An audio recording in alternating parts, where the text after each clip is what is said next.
যদি আমার তন্ময় এই ছবিটা দেখে ফেলতো তাহলে এই বাড়িতে খুব বড় ঝড় উঠত। সেই ঝড়ে সব সম্পর্ক তছনছ হয়ে যেত।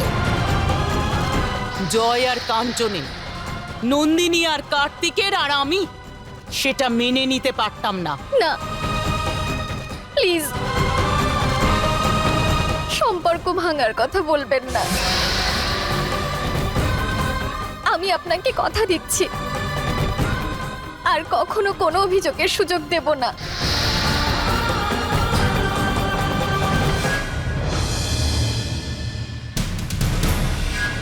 একটা কথা কান খুলে শুনে রাখো সুমন, যদি তুমি তোমার নিজের, কাঞ্চনের আর এই পরিবারের ভালো চাও তাহলে তোমার অতীতকে চিরকালের জন্য ভুলে যাও, বুঝলে? যাতে তার ছায়াও দ্বিতীয়বার তোমার আজ আর আগামীকালের উপর না পড়ে। বুঝতে পেরেছো না আমার কথা?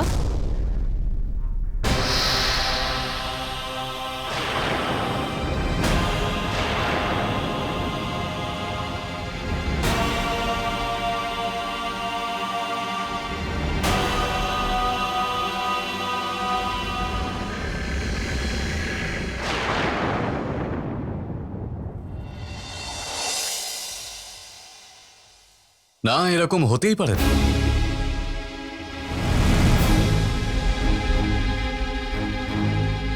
হ্যাঁ নিন, আপনি নিজেই কথা বলে নিন।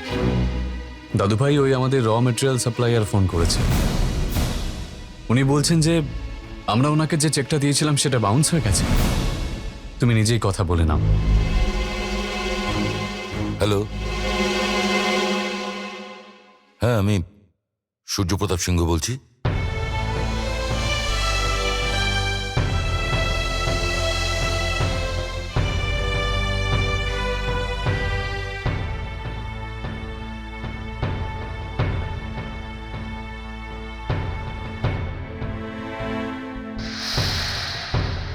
কি ব্যাপার, আপনাকে কিরকম চিন্তিত, বিধ্বস্ত লাগছে? না, একদমই না। আমি কোনো কারণেই অসন্তুষ্ট নই। অষ্টমঙ্গলার পর কাঞ্চনকে নিতে আসতেই হতো। আমি আপনাদের একটা জরুরি কথা বলতে চাই।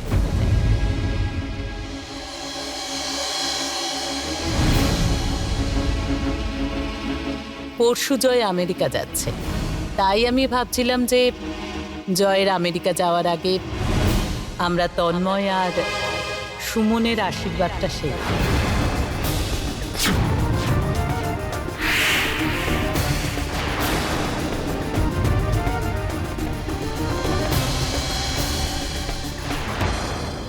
আমি কাল আপনাদেরকে আমাদের বাড়িতে আশীর্বাদের নিমন্ত্রণ করতে এসেছি। বিয়ান, আমরা নিশ্চয়ই যেতাম, কিন্তু আপনি তো জানেন কাল সন্ধেবেলায় কার্তিকের বিয়ে, আমাদের ওখানে যাওয়াটা সম্ভব হবে না। আমি বুঝতে পারছি, আসার চেষ্টা করবেন, আমার ভালো লাগবে।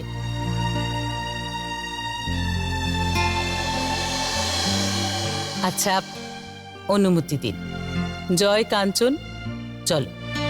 তন্ময়, হ্যাঁ।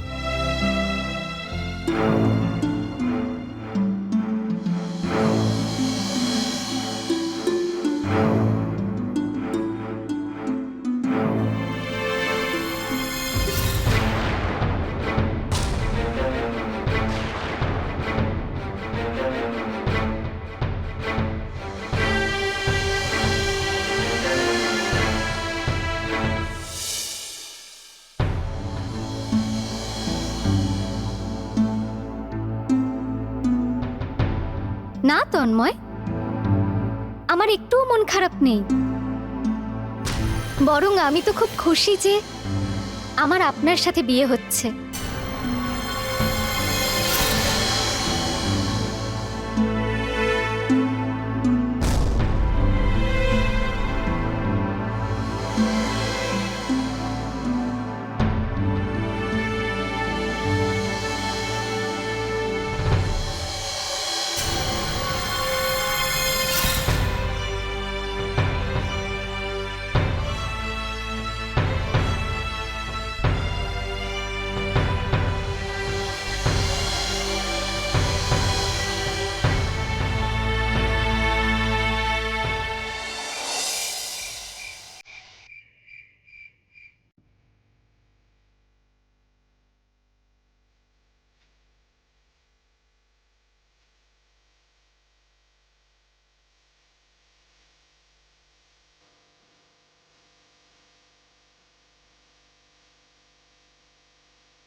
আমি চাই যে আমার বিয়ের সমস্ত দায়িত্ব যেন সুমন নেয়।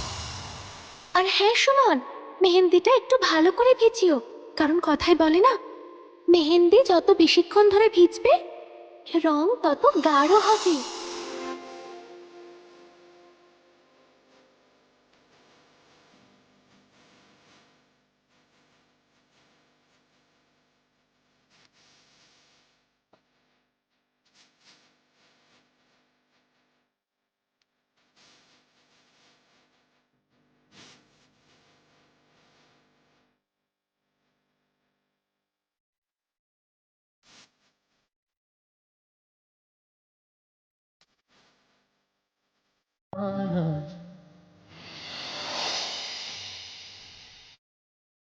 দেখো না সুমন, এই মেহেন্দিটা তুমি নন্দিনীর জন্য তৈরি করছো, আর মেহেন্দিটা তোমার হাতেই ভালো মানাচ্ছে।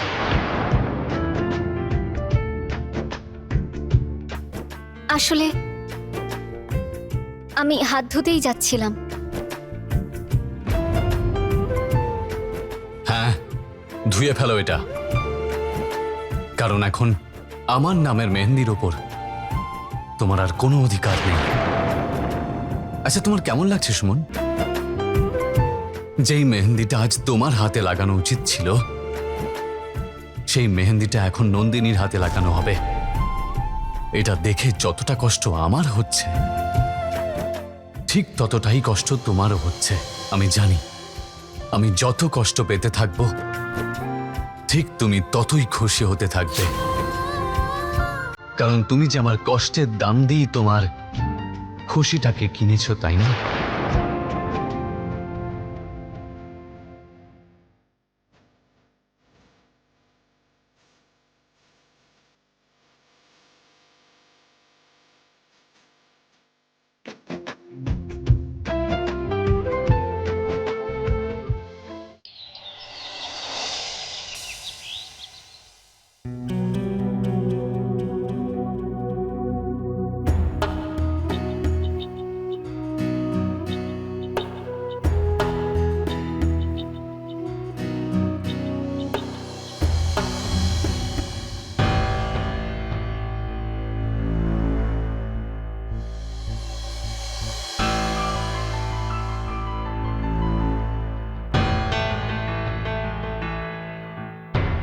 আমার বিয়ের সব দায়িত্ব তো তোমারই সুমন, তাই না? ওই চিহ্নটার দায়িত্ব তো পালন তুমি করিয়ে দিয়েছ। এবার না হয় বরের হাতে মেহেন্দিটা তুমিই লাগিয়ে দাও।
আরে গুড্ডি, কাঞ্চনের শ্বশুর বাড়িতে ফোন করেছিস? জিজ্ঞেস করেছিস ওরা বেরিয়েছে না এখনো বেরোয়নি? কাকিমা আমি এক্ষুনি জিজ্ঞাসা করছি। গুড্ডি দিদি, আমি এসে গেছি। নমস্কার বিয়ান, আসুন।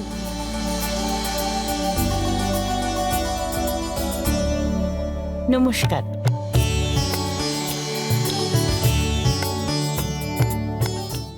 শ্যাম বাহাদুর, এগুলো নিয়ে যাও এখান থেকে। কার্তিকের বিয়ের অনেক অভিনন্দন আপনাদের।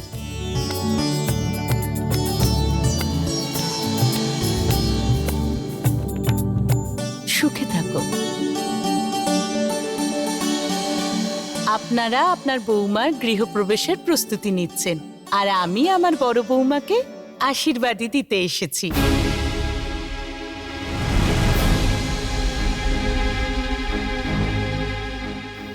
সুমন মা, আজ আশীর্বাদে এত সেজো যেন আমার তন্ময় তোমাকে দেখতেই থাকে। এক মিনিট,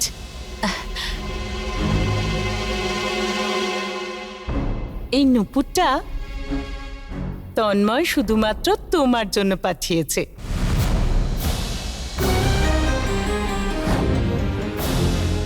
এটা এক্ষুনি পড়ো।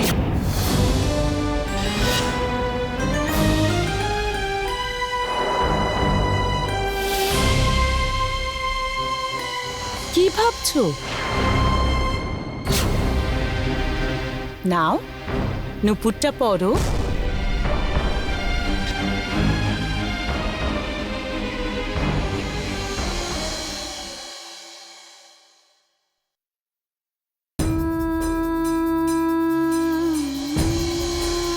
বেআইন, আপনি বসুন না।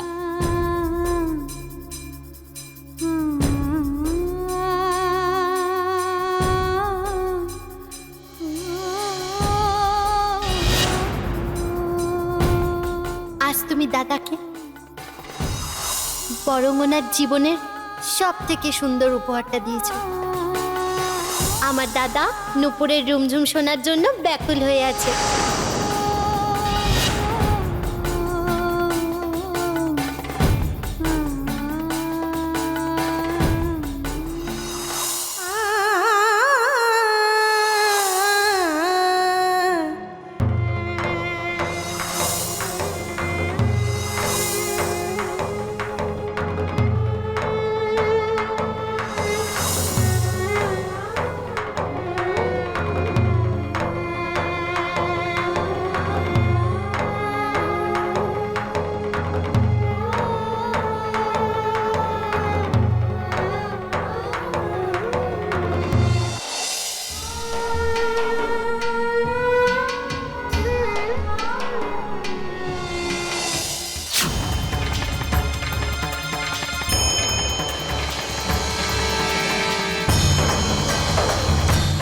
তুমি যদি এই নুপুরটা পড়ে নাও তাহলে এই নুপুরের ঝুমঝুম শব্দই আমার সমস্ত প্রশ্নের উত্তর দিয়ে দেবে।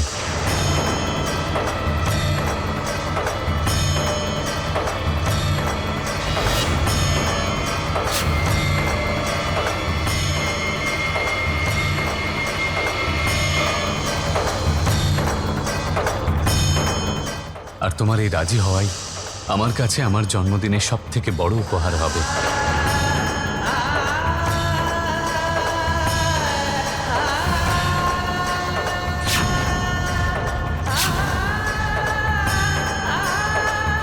তন্ময়ের নুপুরটা সুমনের পায়ে কি সুন্দর লাগছে।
মা, এটা কি সত্যি যে যার মেহেন্দির রং যত গাঢ় হবে তার বর তাকে তত বেশি ভালোবাসবে?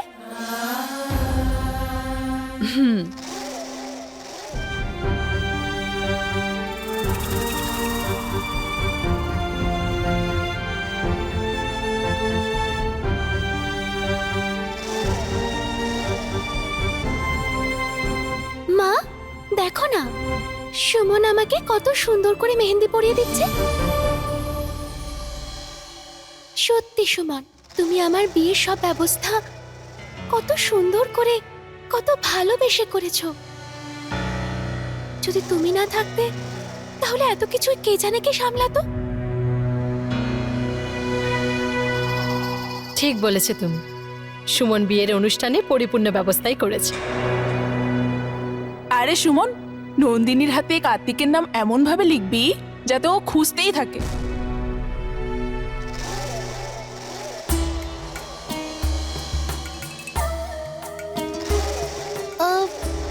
এখন কটা বাজছে? দুটোর কাছাকাছি হবে। সুমন, তোমাকেও তো তৈরি হতে হবে তাই না? আজ তো তোমারও আশীর্বাদ।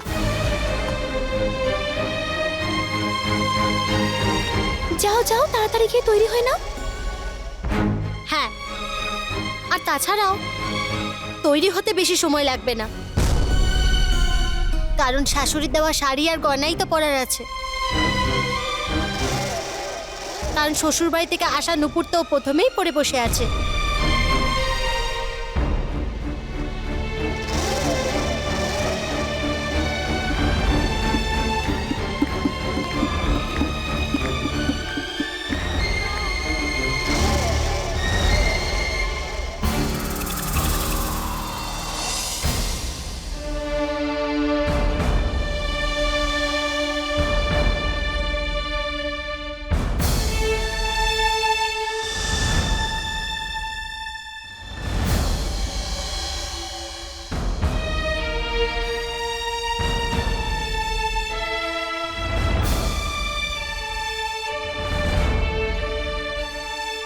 কার্তিক,